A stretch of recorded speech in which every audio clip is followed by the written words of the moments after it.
joining the Oma Cafe with the Homeground because I already know the Homeground before and I love their cafe. And actually got a really nice new experience today, especially with the filter and the signature beverage is something that completely new. I just never have before, so I'm quite surprised with it. I was expecting it was just normal 3-course like usual, but it's really something different. So yes, it's really great experience. I love it. Thank you.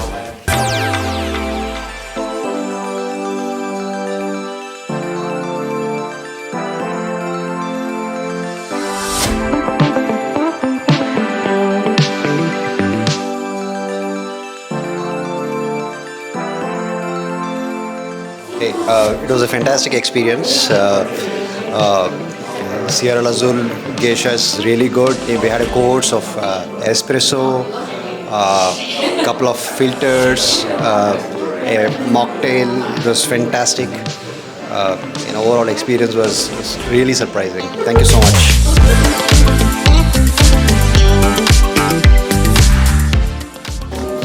So because we have the fermentation style actually gives a very delicate and cup.